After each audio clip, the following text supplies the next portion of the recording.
Good day, beautiful kings and queens. I hope you're having an amazing day. It's been a beautiful day for myself, and I'm so happy to be making this video for you guys.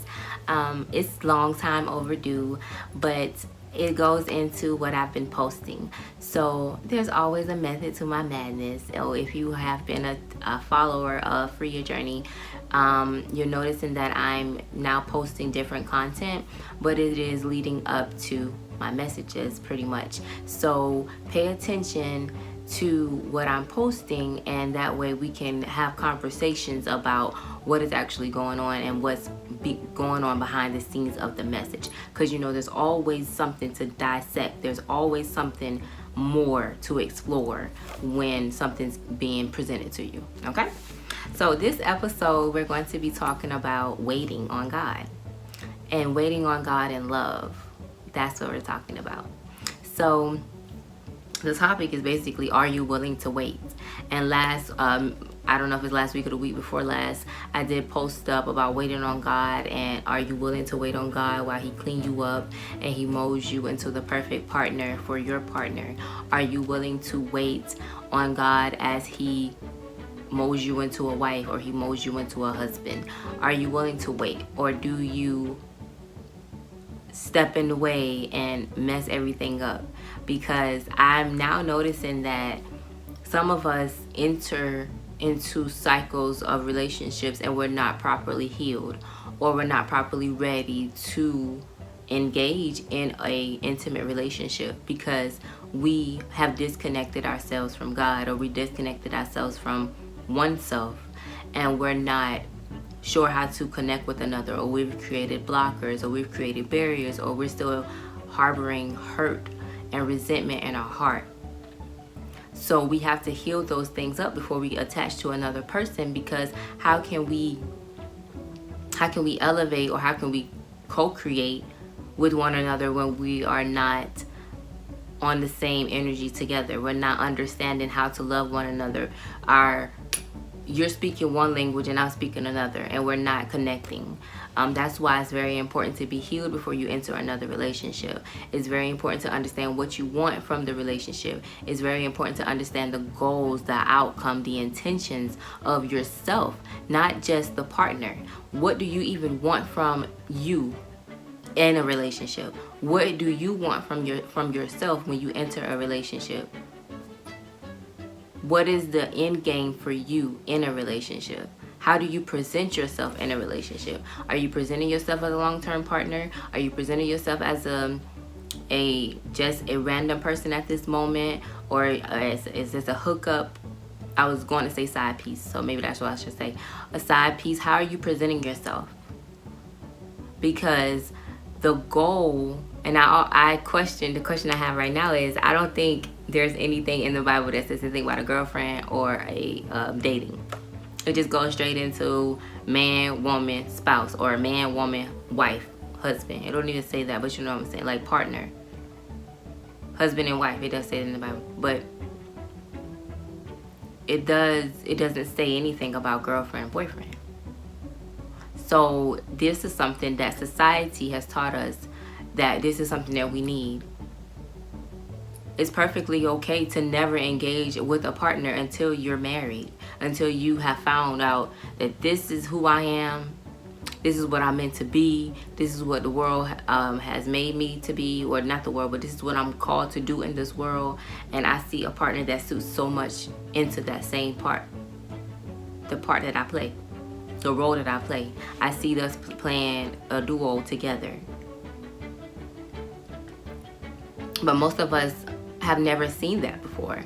Like, we know that there's people on the world who are still virgins, but we don't think of it as them we think of them as not connecting with another partner sexually. Because I'm pretty sure they date, I'm pretty sure they get to know people. But some of us are not willing to even take the sex off the table. Some of us are not willing to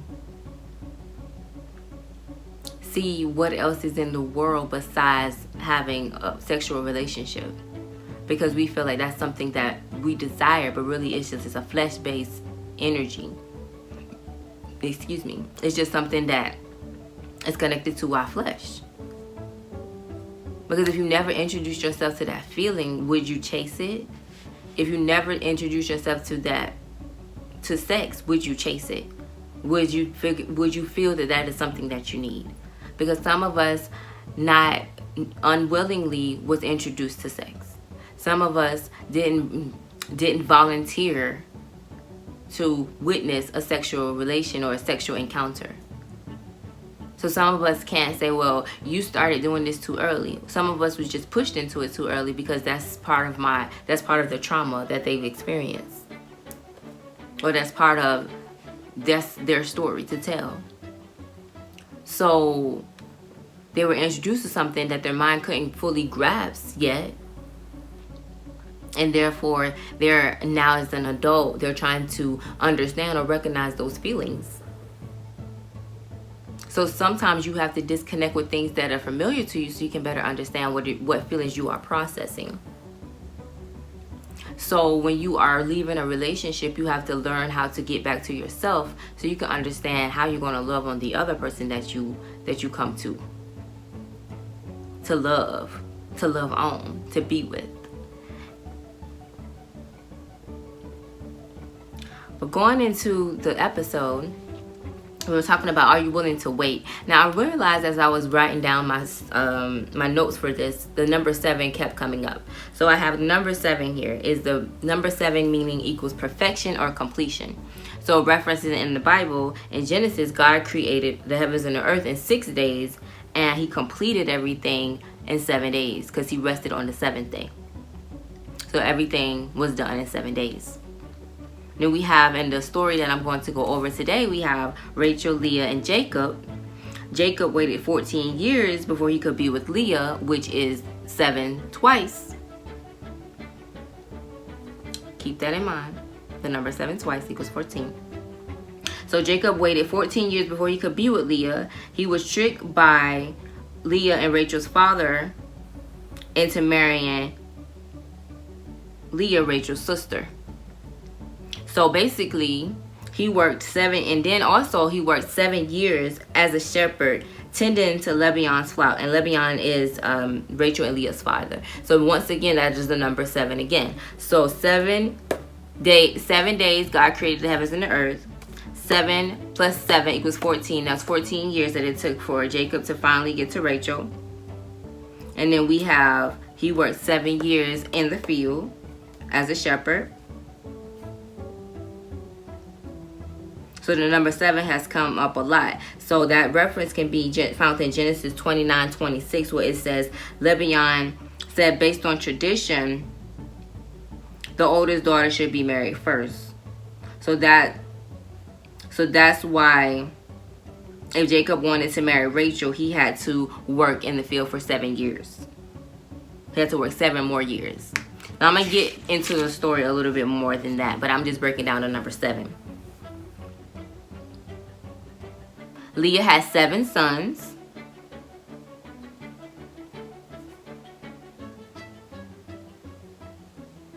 And that breaks down to number 7. So let's do a recap. God created the heavens and earth in 7 days. Jacob had to wait 7 times 2, 14 years to marry Rachel. He worked 7 years as a shepherd. And Leah had 7 sons. And what do we say the number 7 means? Completion. So really quick before I get into the episode, get into what are you willing to wait, and Leah and Jacob's story, and Leah, Jacob, and Rachel's story. The number 7, when we break that down with him working in the field, he originally had to work to get her hand in marriage. He originally had to work to get Rachel's hand in marriage. But what happened throughout with the story is he worked, and when he got to the point to where 7 years passed and he was wanting to marry Rachel, that's when Laban says it's tradition for the oldest sister to get married first. So he had to marry Leah. Now he had to work 7 more years in the field in order to marry Rachel. So when I read that, because I believe in God, and God is the creation of all things, so I don't disconnect myself from anything. I just see God in all things. So when I read the Bible, and I know that I also understand numerology, and I also understand how energies work, I was thinking about this. So could this have been a situation where counterfeit partner, which we call counterfeit partners sometimes, which I'm still doing the twin flame and the soulmate analogies as well. Could we have seen this in this play, in this story with Rachel, Leah, and Jacob? Because his divine partner was Rachel, but Leah was her sister, and he married her, which was his counterfeit partner, and he was married to her for 7 years and then some. But you guys get what I'm saying. So 7 years the first time, completion, and he realized he married the wrong person, so he had to redo it all over again 7 more years so he can, in order to gain the correct partner.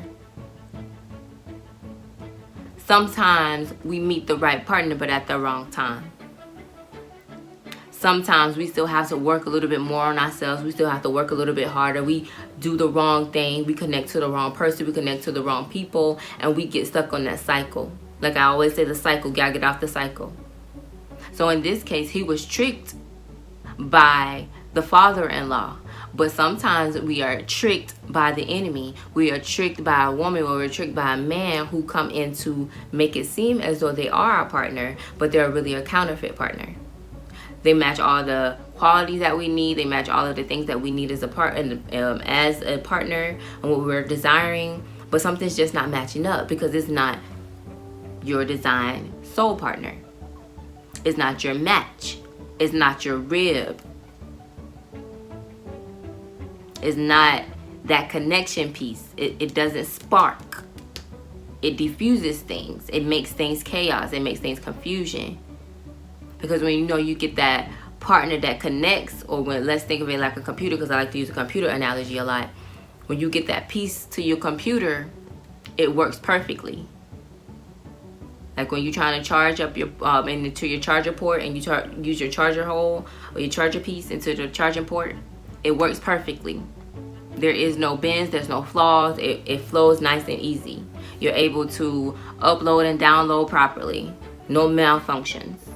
That's what happens when you are with your divine partner. When you're with your counterfeit partner, you realize that things are not flowing as they should be. You realize that things are not connecting as they should. You realize that you look like you could be my partner, but you don't feel like you should be my partner. You look the part, but you don't feel like it. Like this don't feel right. So moving into Leah, Jacob, and Rachel's story, are you guys really willing to wait on God no matter what? Because in this story, Rachel and Jacob were true divine partners, okay? But Jacob had to wait 14 years total to be with her. 14 years. Now, he knew of her for 14 years. He knew who she was. He identified who she was. God has already ordained for them to be together. He has identified his wife. He knows that that is his rib. He knows that that is his partner.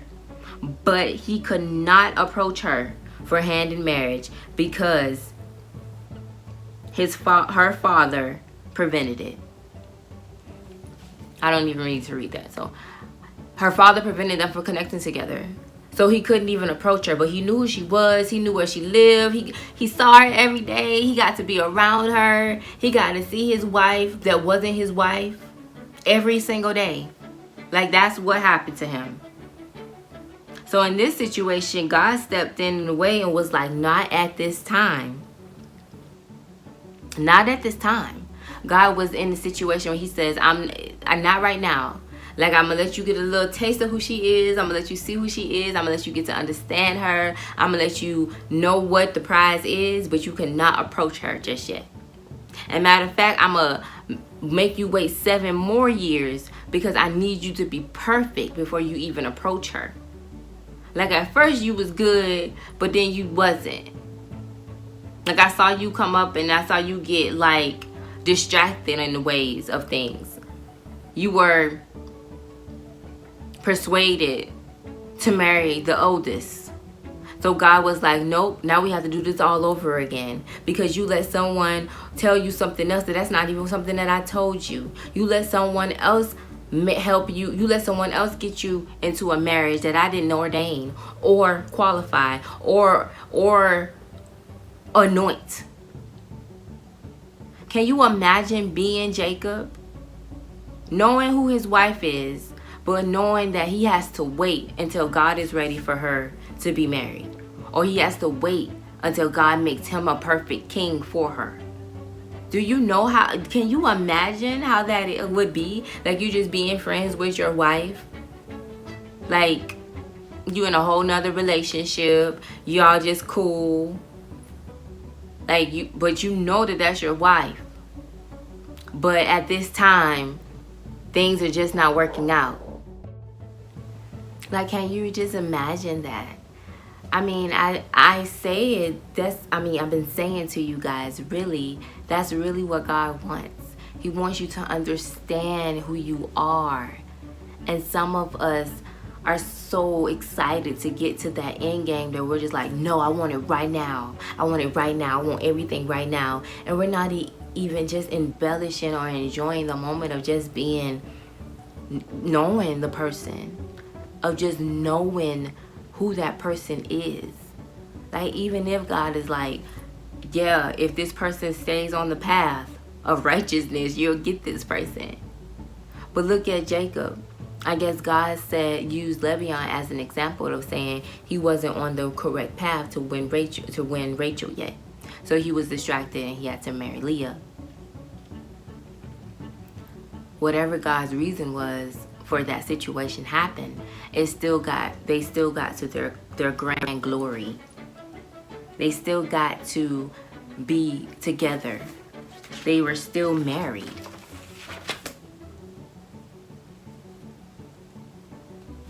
Like, God knows what he's doing. God knows what he's doing when he places you on this earth, when he made you, when he was like, yeah, this person gonna need that person. He knew that. And sometimes I know we used to hear, or we hear a lot, like, there's a person that looked like you a lot on this earth. So everybody has a twin on this earth. What if that meant like that's your partner, like in the spirit? I know sometimes we have people on this earth that looks like us too, but what if that saying came from a totally different meaning? Because I'm all for trying to get to more understand dialect and tones and word phrases and words in general. Words, we have to understand the etymology of words. Like, I love when I come across people who are teaching me more of that information, and when I'm learning it on my own and just researching things. Like, I'm always studying words, how to pronounce them, because sometimes I come on here, guys, and I mess up words, but I know that my vocabulary is very broad because I read a lot. And when you read a lot, the computer just computes. So study things and what phrases may mean, and how words may mean in different languages, what words mean in different languages and such, because they all stem from the same language. And we have to get back to talking to one another, because once we break through all barriers, we'll be okay.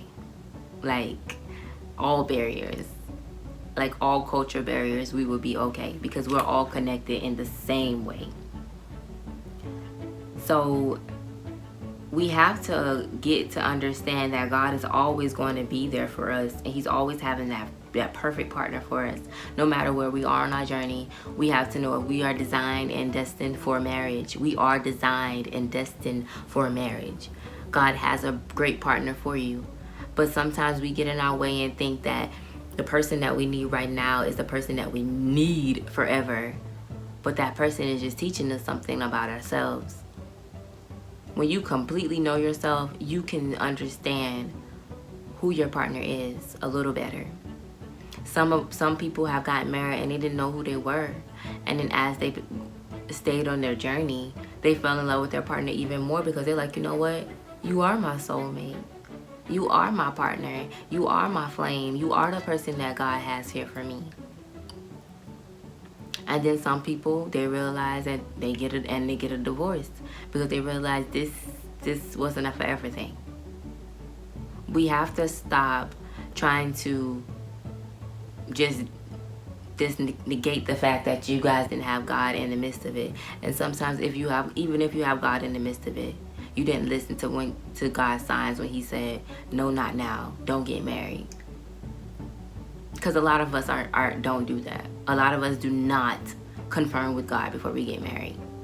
We say, okay, you know what, it's okay, we made a baby, let's get married. We say, okay, you know what, we've been together long enough, let's get married. We don't be like, yeah, let's pray about this before we get married.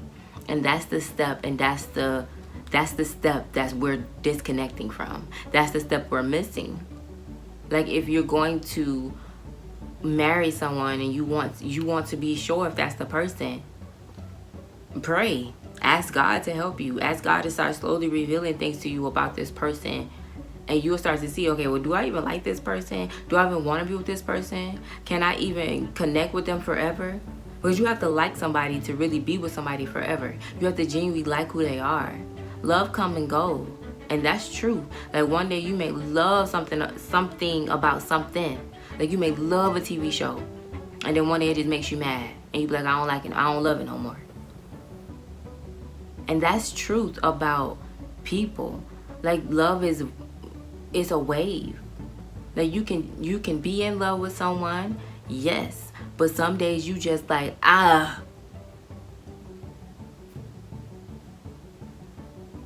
But when you genuinely like a person and who they are, if you take your love from them, like take your love out of it, and you still like them, your relationship will go further. You'll be able to cherish and love the person from a genuine standpoint because you like them as a person. You're not just, oh, I love you, so I have to do these things. You like them. They're your best friend. They're your homie. They're your everything. But you still know who you are. Like, it's nothing wrong with your partner being your best friend. But you still need to know who you are and be able to share yourself with other people. But you still know that you got your partner. You still know that your partner got you.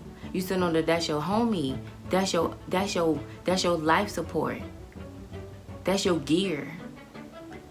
That's your peace. That's your peace. Like, that's a piece of you. You're a piece of them. You're your heart, mind, body, soul, peace. That's your home base. So when we step into things and we don't allow God to align us with who we are, we mess up things. So like in the story with Rachel, Leah, and Jacob, Jacob had to experience with God. He had to experience what God had revealed to him. He had to have that moment with God and allow God to marry him into a long-term relationship that was going to heal the lands and heal the nations. We're not here just to make babies and keep them in the cycle of trauma. We're here to uplift. Because even though I said Leah had 7 sons, I didn't say anything about Rachel. Leah had 7 sons, and that was the wife he should not have had married. That was her sister. They had 7 sons together.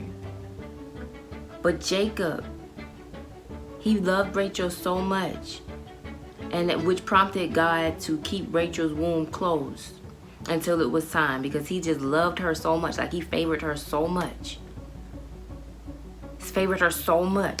So God made him wait for her, and then when he got her, he still made him wait for a child.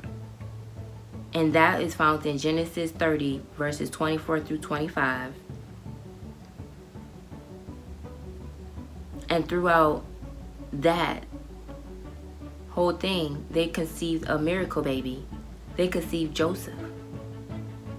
And if you guys know Joseph's story, let my people go. That's Moses, y'all. My bad. But you know, Joseph, he was part of the tribes with his brothers of Israel. And Jacob was basically be known as Israel. And that's found in Genesis 32 through 20, verses 32, chapter 32, verse 28, when it talks about Jacob and his experience with God that revealed his connection with Israel. Now, Joseph was the miracle child of Jacob when he saved Israel. They created the 12 tribes from Jacob. So I want you guys to understand how deeply rooted God's plans and God's miracles are.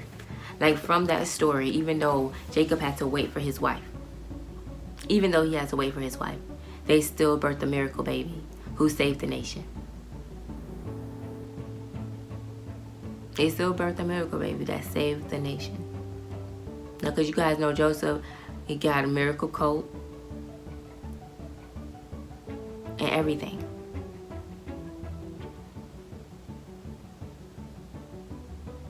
Joseph had dreams. Joseph was good. Joseph was God's chosen one. So don't think because your story isn't working out right now for you that God doesn't have a bigger plan for you. Don't think that because you're with this partner and it's not working out that God doesn't have a story written for you.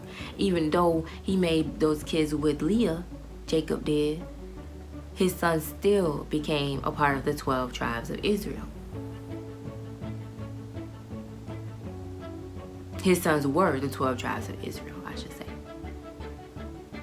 So you have to understand that because you have to understand that even though you're going through things and you feel like, well, I done made this baby, I done made that baby, I done made this baby. That baby is a part of a miracle. You're a miracle. That baby is a miracle. God has orchestrated that even though it was a plot of the enemy, God's still going to use it for his glory. God's still going to use it for his will. God's still going to use it for his kingdom. God's still going to use it for the nation. So continue to love on yourself and love who you are and be happy that God has created you. But now that we know that things can come up to us in cycles, and you guys know that even with the number 7, I'm thinking about it now with our credit, you get a new cycle.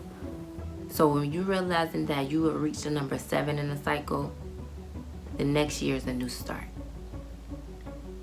So I want you to think about any situation that you are in right now, relationship, job, whatever. The next year starts a new cycle. If you've already reached 7, the next year starts a new cycle. If you're in number 13, or number 14, the next year starts a new cycle. Okay?